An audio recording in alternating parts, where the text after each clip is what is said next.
Hello guys, welcome to my channel. कैसे हैं आप सब? आशा करती हूँ कि आप सब बहुत अच्छे होंगे।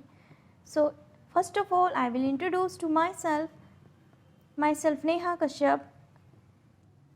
I am MPhil UGC NET qualified in sociology and also pursuing PhD in sociology. So guys, आज हम देखने वाले हैं सोशलाइजेशन थियरी या फिर इसको हम बोलते हैं समाजीकरण का सिद्धांत, जो कि आपके UGC net exam, UP PGT exams and UPHES exams जो सोशोलॉजी के लिए होने वाले हैं उनके लिए ये थ्योरी बहुत इंपॉर्टेंट है। So guys, before starting, I just request to all of you that please like, share and subscribe my channel and bell icon को दबाना मत भूलिएगा। So guys, जो सोशलाइजेशन की थियरी आज हम देखने वाले हैं वो थियरी हम बहुत ज़्यादा ब्रीफ में देखेंगे, बिकॉज कभी कभी ऐसा होता है कि एग्ज़ाम नियर बाई होता है, देन हमें गो थ्रू करना होता है सभी थियरीज़ को। सो इसी वे में हम ये थियरीज़ देखने वाले हैं। सो स्टार्ट करते हैं। सो गाइस, देखते हैं कि सोशलाइजेशन क्या होता है।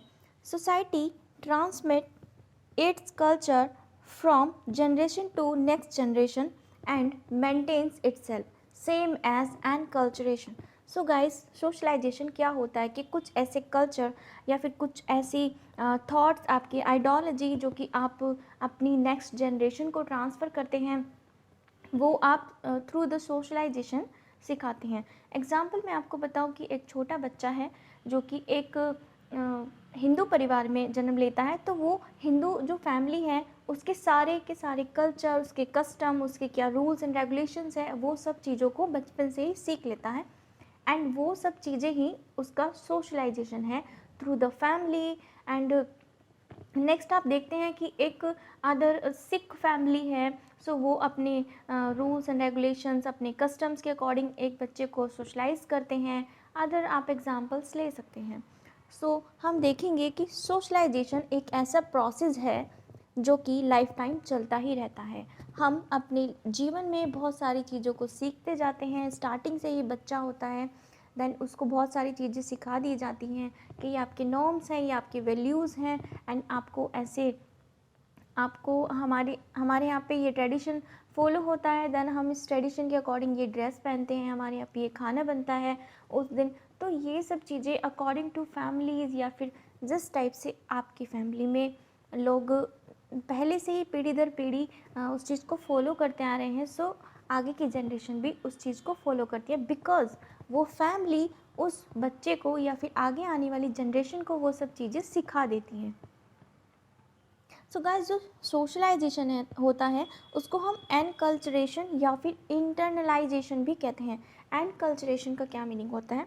सो एनकल्चरेशन का मतलब होता है कि एक कल्चर है जो कि अपने ही कल्चर के लोगों के पास उसको स्प्रेड किया जा रहा है, उसको बताया जा रहा है। एक होता है एनकल्चरेशन, एक होता है एक्कल्चरेशन। एक्कल्चरेशन होता है कि जब आप अपना कल्चर जो है अदर किसी कल्चर वाले को देते हो, उसमें स्प्रेड करते हो। सो गाइस, हमने सोशलाइजेशन का मीनिंग समझ लिया है, एंड अब हम देखेंगे कि किस के थ्रू हम सोशलाइजेशन को एक्सेप्ट करते हैं। ये भी हमने देख लिया कि सोशलाइजेशन एक ऐसा प्रोसेस है जो कि लाइफ टाइम चलता रहता है, एंड ये जो है प्रोसेस वो जनरेशन टू नेक्स्ट जनरेशन जो है स्प्रेड होता है।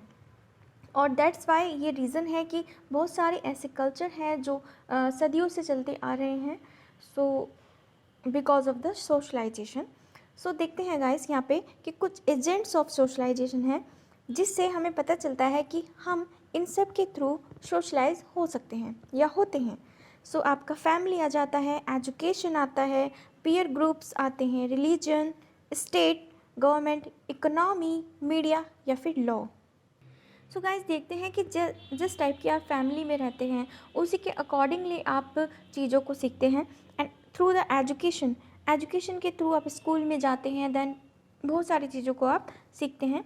पीयर ग्रुप्स, आपके जो फ्रेंड्स होते हैं स्टार्टिंग से ही उन सब से भी आप बहुत कुछ सीखते हैं।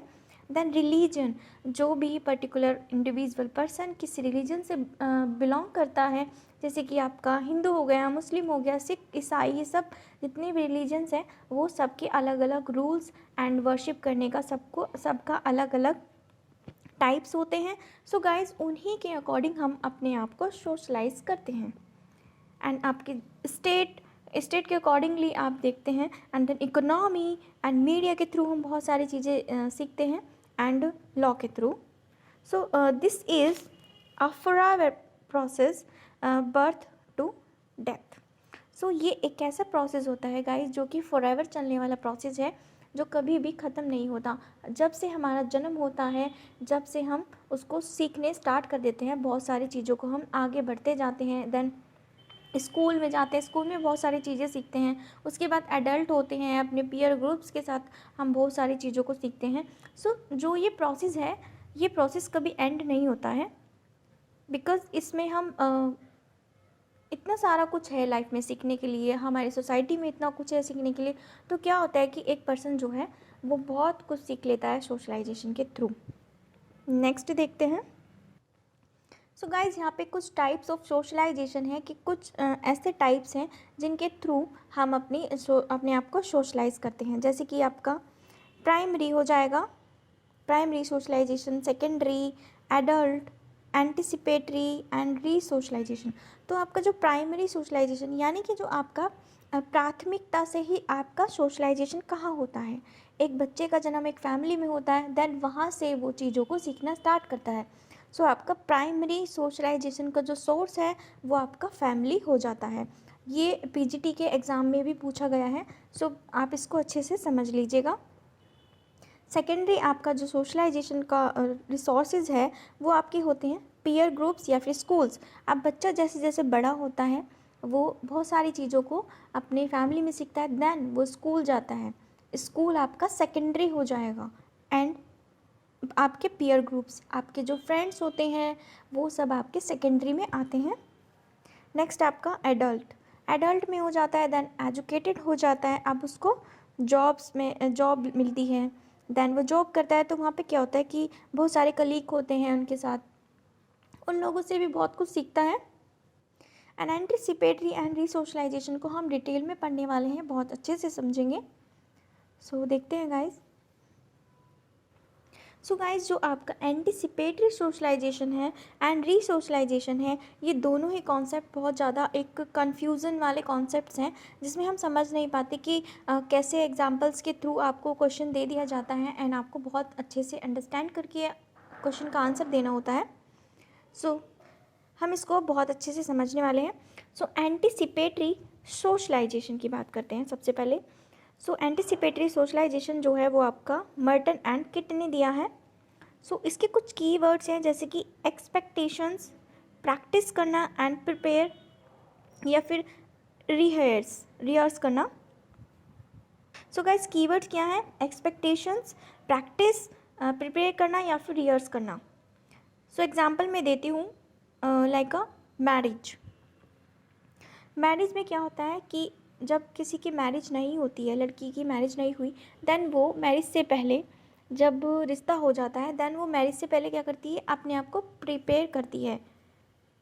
दूसरे घर में जाएगी, देन वहाँ पे कैसे एनवायरनमेंट होगा। सो एक प्रिपरेशन चल जाती है कि हमें अपने आप को प्रिपेयर करना है। एंड देन प्रैक्टिसेस होने लगती हैं, जैसे कि बहुत सारे लड़कियों को बोलते हैं कि आपको खाना बनाना आना चाहिए, आपको ये करना आना चाहिए। तो समथिंग लाइक दैट आप उसमें देख सकते हैं। सो गाइज होता क्या है, 2 टाइप्स ऑफ ग्रुप्स होते हैं according to Kitt and Merton. वो लोग कहते हैं कि एक ग्रुप तो होता है आपका मेंबरशिप ग्रुप, एक होता है नॉन मेंबरशिप ग्रुप। तो जो मेंबरशिप ग्रुप होता है उसमें हम ऑलरेडी मेंबर होते हैं। जैसे कि आप बिफोर मैरी आप अपनी फैमिली के मेंबर होते हैं, देन आपको आफ्टर मैरी अदर फैमिली में जाना है। सो आप दूसरी फैमिली में जाने के लिए जो तैयारियां करते हैं, जो प्रैक्टिसेस आप करते हैं, जो आप एक्सपेक्टेशंस आप रखते हैं, सो वो सब चीज़ें जो हैं वो आप नॉन मेंबरशिप ग्रुप में जाने के लिए कर रहे हैं। सो गाइस सबसे अच्छा एग्जांपल ये है कि शादी से पहले जब लड़कियां अपनी तैयारी करती हैं, सो वो सब चीज़ें जो हैं वो आपका एंटिसिपेटरी सोशलाइजेशन होता है। जैसे कि एग्जाम्पल में देखते हैं, एग्जाम्पल है आपका टू जॉइन आर्मी। आर्मी में जाने के लिए क्या करते हैं, सबसे पहले कि हमें दौड़ना आना चाहिए, हमें अपनी बॉडी फिट करनी है, समथिंग लाइक दैट। सो ये सब तैयारियां करते हैं हम। हम ये तैयारी करते हैं जिससे कि हम आर्मी में ज्वाइन हो सके, हम नॉन मेंबरशिप में ज्वाइन हो सकें। सेकंड आपका एग्जांपल देखते हैं, संस्कृतनाइजेशन। संस्कृतनाइजेशन क्या है? एक ऐसा प्रोसेस है जहाँ पर कि कुछ ऐसे लोग जो कि निम्न जाति के लोग होते हैं एंड वो ब्राह्मण्स के जो है ब्राह्मण्स का जो पोजीशन होती है उसको अडॉप्ट करने की कोशिश करते हैं, उसमें जाने की कोशिश करते हैं। सो संस्कृतनाइजेशन एक पोजिशनल चेंज है। सो ये भी आपका एंटिसिपेटरी सोशलाइजेशन का एग्जाम्पल में आता है। फिर एक आपका आता है, a girl leave many things before the marriage. Sorry, learn है, दिस इज़ लर्न। सो एक जो मैंने आपको एग्जांपल बताया कि एक लड़की जो है शादी से पहले बहुत सारी चीज़ों को सीखती है, जैसे कि खाना बनाना, और वो दूसरी मेंबरशिप नॉन मेंबरशिप ग्रुप में जाने के लिए बहुत सारी तैयारियां करती हैं। सो ये सब आप ध्यान रखेंगे, एग्जांपल्स के थ्रू आप बहुत अच्छे से समझ पाएंगे। नेक्स्ट आता है आपका री सोशलाइजेशन। जैसे कि मीनिंग से ही पता चल रहा है, री का मतलब होता है कि अगेन।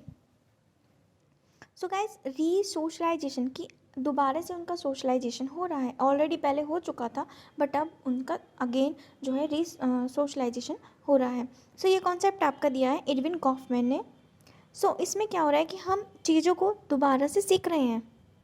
जैसे कि एग्जाम्पल देखते हैं कि लर्न कम्प्लीटली न्यू थिंग्स, जो कि हमने आज तक नहीं सीखी हैं, दैन हमें सडन वो सब चीज़ें सीखनी पड़ रही हैं। जैसे कि जेल में कोई व्यक्ति जेल में चला जाता है तो क्या होता है कि वो सब चीज़, वो एनवायरनमेंट उसके लिए बहुत ज़्यादा न्यू होता है एंड वो वहाँ पर भी बहुत सारी चीज़ों को सीखता है।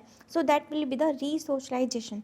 और आपका मेंटल हॉस्पिटल, मेंटल हॉस्पिटल में क्या होता है कि जो पीपल होते हैं वो वहाँ पर अलग एनवायरनमेंट होता है, वहाँ की चीज़ों को सीखते हैं। या फिर आप किसी न्यू कंट्री में गए, देन आप जो है एग्ज़ाम्पल ले लेते हैं कि आप इंडिया से अमेरिका चले गए हो, तो वहाँ का जो कल्चर है, वहाँ का जो रूल्स एंड रेगुलेशंस हैं वो बिल्कुल आपके लिए न्यू होंगे। या फिर वहाँ का जो ड्रेसिंग सेंस है, वहाँ का जो फूड है, वो सब आपके लिए न्यू होगा। तो क्या होता है कि वो पर्सन धीरे धीरे उसमें अडॉप्ट होता चला जाता, अडेप्ट होता चला जाता है वहाँ की चीज़ों को जो हम सीखते हैं। That will be the resocialization. And एक आपका आता है example, come out of the jail. क्या होता है कि जेल में रहने के बाद वो जो एनवायरनमेंट में रहा है पर्सन, सो उसी एनवायरनमेंट के थ्रू वो अब एक्टिविटी करने लग जाता है। देन वो एकदम से सडन बाहर जब आता है, आउट ऑफ द जेल आता है, तो उसका फिर से एक रिसोशलाइजेशन होता है। सो आप ये दोनों ही कॉन्सेप्ट बहुत ज़्यादा इंपॉर्टेंट है गाइस। सो प्लीज़ आप इसको अच्छे से समझ लीजिएगा, अकॉर्डिंगली आप एग्जाम्पल्स के थ्रू समझेंगे, सो that will B benefit for understanding better. So next देखते हैं। सो नेक्स्ट हम कुछ थियरीज़ को डिस्कस करने वाले हैं, बिकॉज सोशलाइजेशन जो आपका प्रोसेस है या फिर सोशलाइजेशन जो थियरी है, तो उसमें बहुत सारे थिंकर्स हुए हैं जिन्होंने अपने अपने अकॉर्डिंगली, अपनी आइडियोलॉजी के अकॉर्डिंग उन्होंने बहुत सारी थियरीज़ को बताया है। जैसे कि आपके सबसे पहले थिंकर आते हैं जीन पियाजे।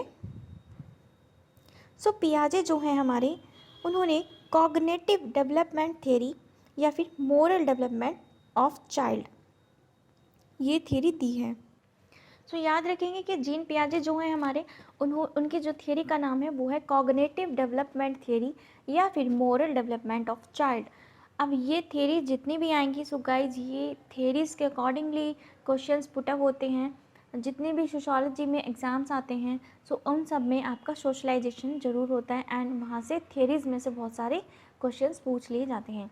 सो गाइज वो कहते हैं कि एक छोटा बच्चा है, उसका कॉग्निटिव डेवलपमेंट, कॉग्निटिव का मतलब होता है कि जब आप उसके माइंड का जो विकास होता है, सो वो कैसे होता है। तो अकॉर्डिंग टू जॉन पियाजे, उन्होंने 3 स्टेजेस बताए हैं। सबसे पहले आती है सेंसरी मोटर स्टेज, सेकंड है प्री ऑपरेशनल स्टेज, थर्ड है आपकी कॉन्क्रीट ऑपरेशनल स्टेज, फोर्थ है फॉर्मल ऑपरेशनल स्टेज। सो आपकी जो सेंसरी मोटर स्टेज आती है वो जब बच्चा जन्म लेता है 0 to 2 ईयर्स, जब वो जन्म लेता है तब से 2 साल तक उसका सेंसरी मोटर स्टेज होता है। वहाँ पर क्या होता है कि जब 2 साल तक बच्चा होता है तो उसको सिर्फ भूख लगती है, देन वो अपना दूध पीता है या फिर जो भी है उसको रोना है, देन ये सब एक्टिविटीज़ वो करता है। उसको ज़्यादा कुछ भी नहीं पता होता है कि ये पेन है, ये टेबल है, वो कुछ नहीं जानता है, बस उसको अपना खाना है और अपना रोना है, ये समथिंग ये करते हैं बच्चे। सो अब क्या होता है कि आफ्टर 2 ईयर्स देन वो प्री ऑपरेशनल स्टेज में आ जाता है।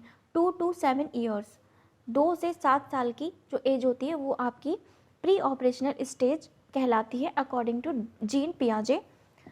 सो इसमें क्या करता है, अब बच्चा जो है सिम्बॉलिकली चीज़ों को सीखने लगता है। जैसे कि कोई टॉय होता है, सो कोई जो टॉय है वो बच्चा अपने मुंह में ले लेता है, देन उसको अगेन अगेन वो उससे खेलता है। सो अब चीज़ों को वो ये नहीं है कि बस दूध पिला दिया देन वो अब सो गया, नहीं, अब वो चीज़ों को सीखने के लिए जिज्ञासु हैं।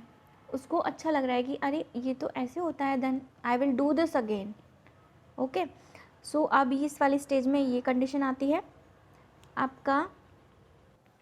जब बच्चा प्री ऑपरेशनल स्टेज में होता है तो वो कुछ चीज़ों को देखता है, सो वो उसको फाइंड आउट करने की कोशिश करता है। उसको अच्छा लगता है कि हाँ मैं ऐसा कर रहा हूँ, जैसे कि बच्चे कुछ ऐसी एक्टिविटी कर देते हैं तो सब लाफ करते हैं, देन उनको अच्छा लगता है कि that I will do this again. So second third stage आपकी आती है कॉन्क्रीट ऑपरेशनल स्टेज। अब चीज़ों को बच्चा क्या हुआ कि सिम्बॉलिकली समझने लगा था, देन अब वो कॉन्क्रीट चीज़ों को अच्छे से समझने लगा। अब बच्चा जो है वो क्रिटिकली चीज़ों को देखने लगा है, समझने लगा है, तो इन सब चीज़ों में आ गया। देन उसके बाद वो फोर्थ स्टेज में आता है फॉर्मल ऑपरेशनल स्टेज। फॉर्मल में जो आपका टाइम पीरियड है वो है 12 टू अप। सो 12 साल से जो ऊपर की एज होती है वो आपका फॉर्मल ऑपरेशनल स्टेज में आती है, जहाँ पे कि बच्चा एडल्ट हो चुका है एंड अब वो चीज़ों को लॉजिकली समझने लगा है, अब अच्छे से वो सब चीज़ समझने लगा है। सो जीन पियाजे ने ये थ्योरी दी है एंड ये आपकी 4, this is not 3, that will be the 4 stages that has given by the Jean पियाजे। सो प्लीज़ याद रखेंगे इसको। सो नेक्स्ट थियरी आपकी आती है Sigmund Freud. So Sigmund Freud की जो थियरी है वो साइको एनालिटिकल या फिर सेक्सुअल डेवलपमेंट की थियरी है। सो अब उन्होंने आपकी जो थियरी है वो दी है id, ego and super ego के थ्रू। सो इड जो है आपका वो प्लेजर प्रिंसिपल है, and then ego reality principle है, super ego all morals values we learn.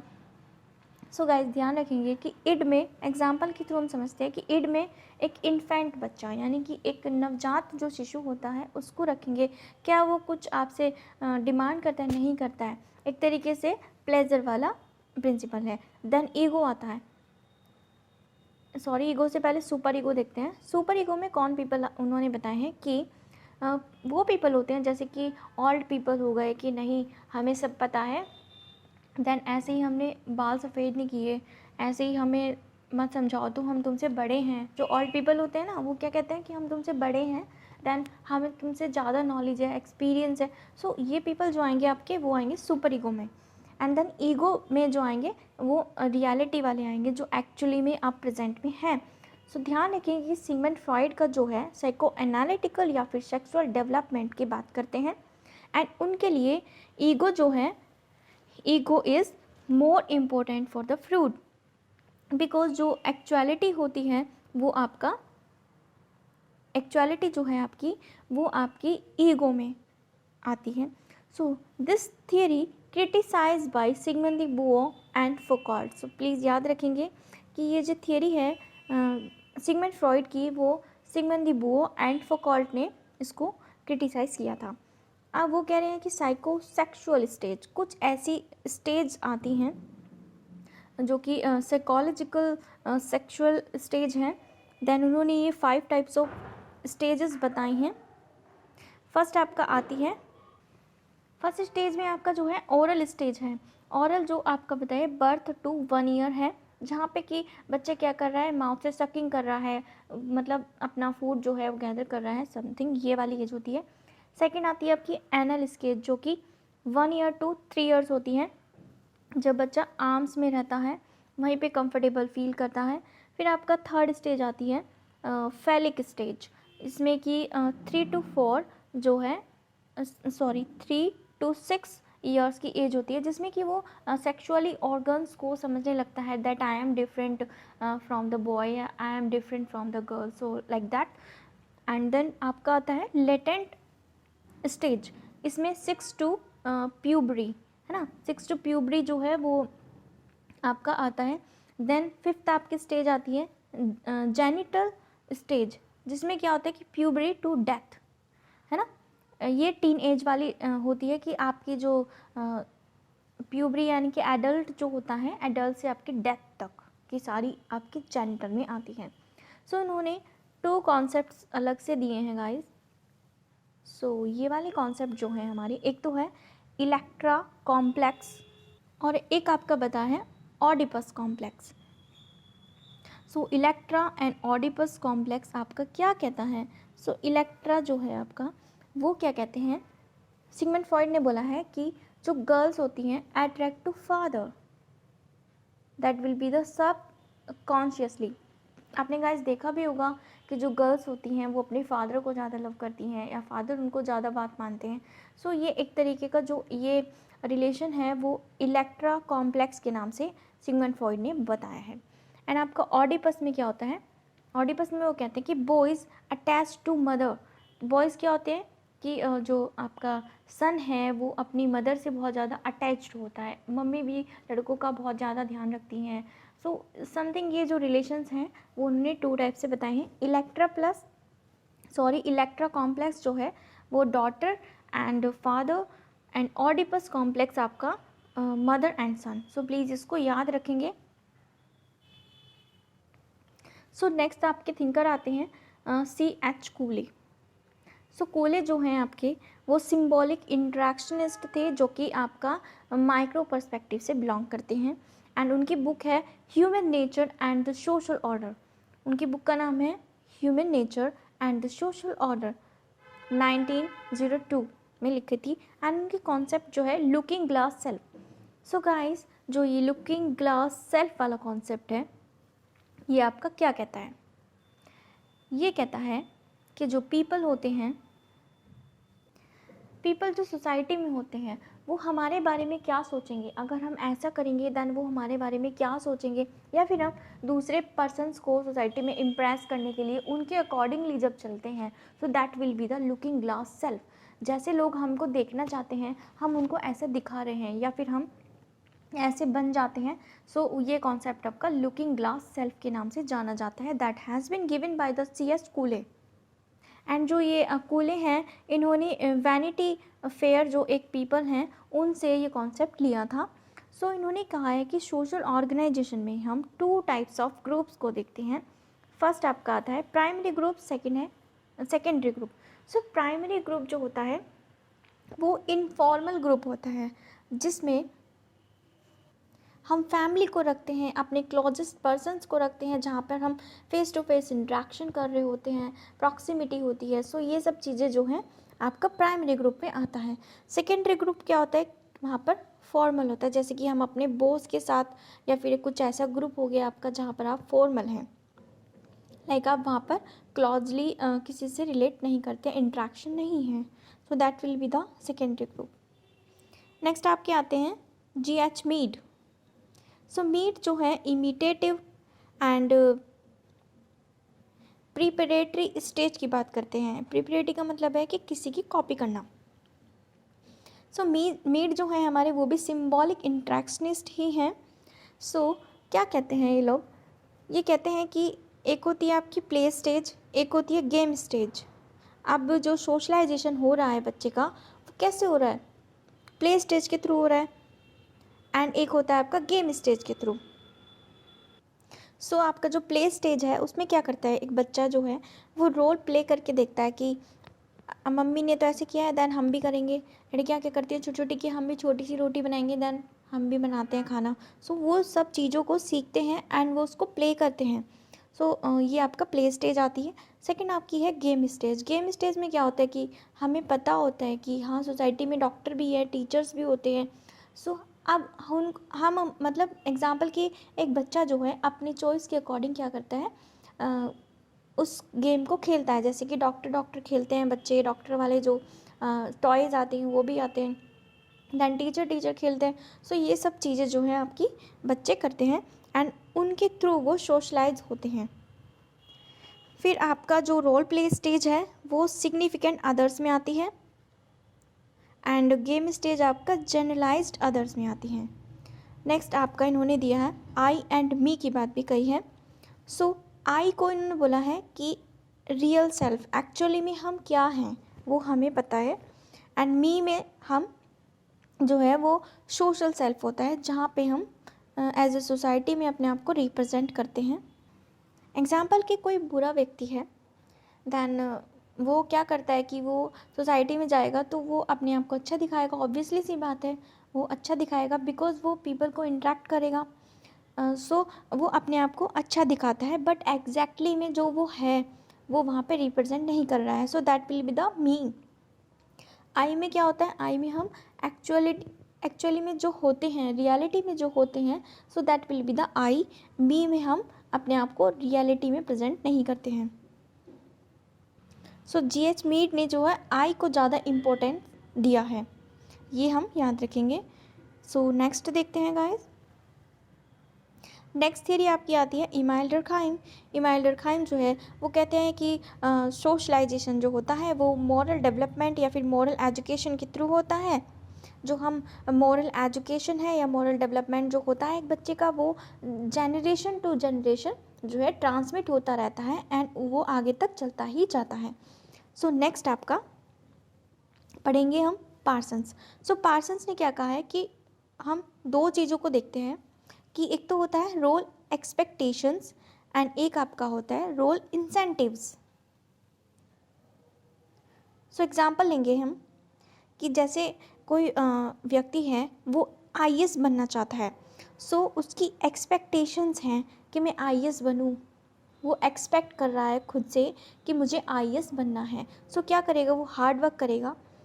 Hard work क्यों कर रहा है, why he want become IAS क्यों बनना चाहता है वो, बिकॉज उसको पता है कि इस रोल को करने से इंसेंटिव्स मिलेंगे, उसके पास पावर होगी, पैसा होगा। भाई नीली बत्ती या लाल बत्ती वाली कार होती है, जो भी होती है समथिंग, वो उसके पास होगी। सो इंसेंटिव्स को देखते हुए वो एक्सपेक्टेशन बनाता है एंड वो फिर उसके लिए काम करता है। सो पार्सन्स ने बताया है role expectations and role incentives की बात कही है। नेक्स्ट आपका आता है लॉरेंस कॉलबर्ग। लॉरेंस जो कॉलबर्ग है उनकी है theory of moral development. So guys confuse नहीं करेंगे, मॉरल डेवलपमेंट इमाइल डर्कहाइम ने भी कहा है बट उन्होंने कहा है थ्रू द एजुकेशन कि हम जो है एजुकेशन है वो ट्रांसमिट करते जाते हैं थ्रू द जनरेशन। और यहाँ पर ये बात करते हैं कि लॉरेंस जो है बात करते हैं कि हम अपने आप को जो है मोरल डेवलप करेंगे, मोरल सोशलाइजेशन भी होना ज़रूरी है। ही वॉज अग्री विद पियाजे, पियाजे के साथ वो अग्री करते हैं। देन आपका आता है एरिक इरिक्सन। एरिक इरिक्सन का जो क्वेश्चन आया था गाइस वो आपका UPHESC एग्ज़ाम्स में आया हुआ है। सो उसके ये सब जो है स्टेजेस के बारे में पूछा हुआ था। So identity, youth and crisis की बात वो करते हैं। Also called by cohesion versus role confusion. 8 stage बताई हैं उन्होंने टीनेज की।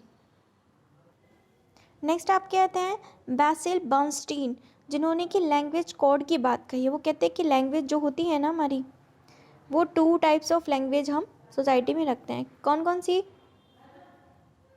भाई, एक तो हम रखते हैं रेस्ट्रिक्टिव लैंग्वेज, एक होती है एलेबोरेटेड। सो रेस्ट्रिक्टिव में क्या होता है कि अगर आप फैमिली के साथ हो, फ्रेंड्स के साथ हो या फिर इनफॉर्मल हो तो क्या आप मतलब कुछ भी कह सकते हो, अपनी फैमिली में किस टाइप से बात कर सकते हो जैसी आपकी लैंग्वेज है उसके अकॉर्डिंगली। बट अगर आप सोसाइटी में हो एंड किसी अदर से बात करो या फिर फॉर्मल पर्सन से, सो आप एक सोच समझ के बोलोगे। लाइक एग्जांपल, आप अपने प्रिंसिपल से बात कर रहे हो, सो आप ऐसे ही कुछ भी नहीं बोल सकते।